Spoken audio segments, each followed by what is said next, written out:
So Alexandra has now been reborn in baptism. She is now called a child of God, for indeed she is. May Almighty God, Father, Son, and Holy Spirit, bless you.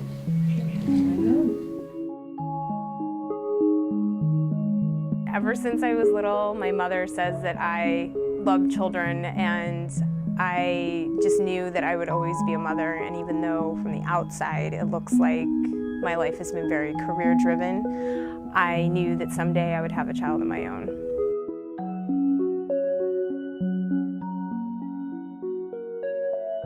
When I got pregnant, to me it was unexpected because my mother and grandmother had such difficulty conceiving, and I thought the same thing would happen to me. So to get pregnant so quickly was very surprising, but a good surprise. The thing that was strange is that, and my mother says she had the same instinct, is that from day one, I knew it was a girl. I could never imagine a little boy, I could only imagine a little girl. The pregnancy was definitely challenging. I work as an engineer, so I'm on my feet in steel-toe shoes all day. I mainly work with men. I wanted to and keep it together when I felt like I wanted to throw up, or I couldn't eat lunch, or all I wanted was crackers.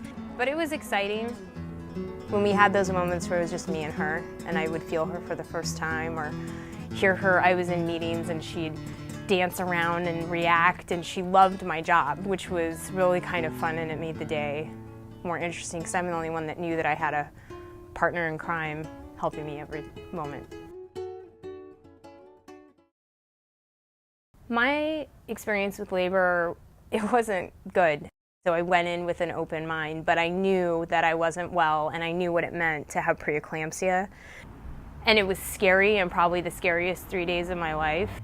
But I knew that the most important thing was the moment I heard her cry, I cried. And I held my breath for like 5 minutes before, and she finally came out and she cried.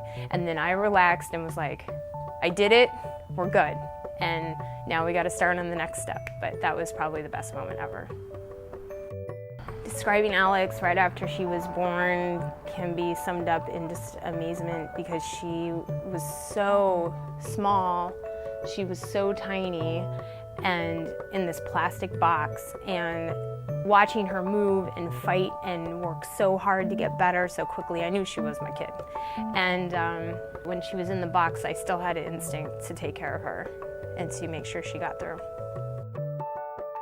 When we finally got out of the hospital, I actually knew exactly what to do, because while being in the NICU is tough and emotionally draining, they teach you how to be a mom. My sister-in-law, Anna Rose, was there, and then we picked up my dad. Surprise! Holy moly! Wow! Alexandra, are you awake? Nope. Nope. Awesome.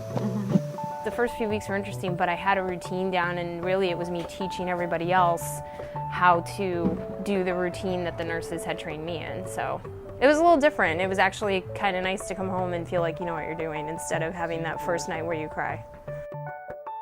Good morning, Alex. We're gonna go to Pike Market. What do you think? Does it sound like fun? Oh, oops. Mama's got you. There you go. I can talk about the difficulties with my ex-husband. Mainly, he just wasn't interested. I can't explain why, I don't understand why, and have realized I never will know why. It was just hard because your hormones and your motherly instinct is telling you that there should be this father presence there. And I tried so hard to get him engaged, but clearly something must have happened for whatever emotional reason. It's just not something he can connect with. And it had nothing to do with me, and it had nothing to do with Alexandra. It was his own issue. But as it went along, and the more I got stronger, and then once Alexandra was here, I realized that she would be fine and I would be fine, and that we both had plenty of people around us that loved us and supported us, and that even though your hormones are going crazy and telling you one thing, that you have to see what's in front of you, which is an amazing family and a support group of friends, and the realization that every family is different and you define who your family is. And if it was going to be me and her and all these other people, then that's what it was going to be, and there's nothing wrong with that.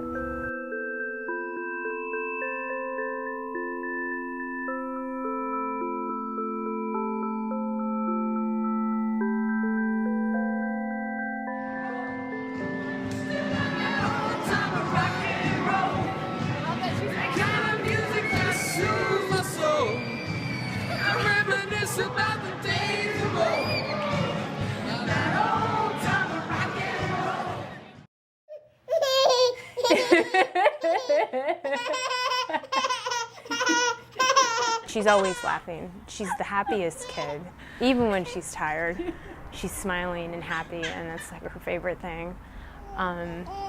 You can see how aware she is, and she's so strong, and she gets so excited when she learns something new.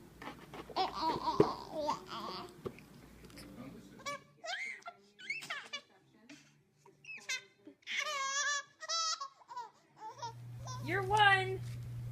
You're one. You're one.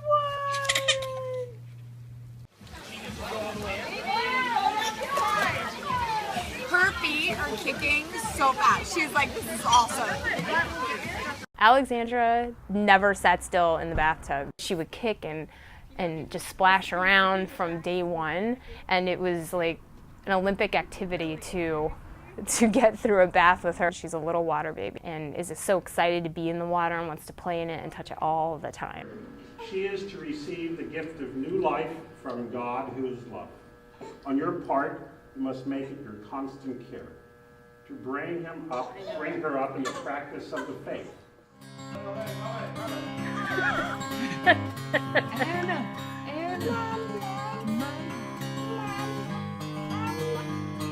Mama Anna. Yep, that's it. That's all you need to know.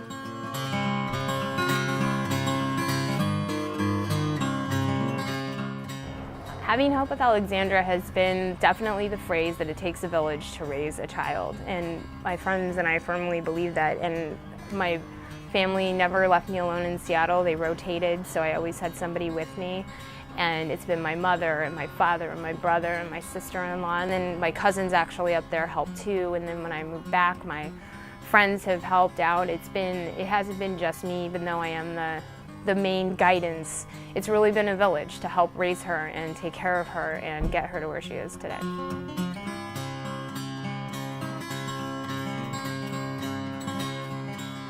Yeah. Is that why we had to change clothes? No, she spit up a little. Oh, you did? Are Yeah. you Mommy's big girl? She is. Are you Mommy's big girl? Yeah. Oh, Are she's you- so look at how glad she is to see you. Hi. What else did you do today? Well, Oh, there we go. there we go. Oh, yes. Yeah. Alexandra brings a different aspect to my life that I didn't know was possible, and I didn't know existed. And I think it's a little different because it's just me. She's like my best friend. She's a person I hang out with when I come home. And when I have a rough day at work, I don't come home and talk about it. I just see my child smile the moment she sees me and gets so excited, and then all of my work goes away and it's just me and her laughing and screaming at each other and giggling and cooking in the kitchen, and it's like she's become my best friend even though she can't even talk to me. She just loves me unconditionally, and that's a pretty amazing thing.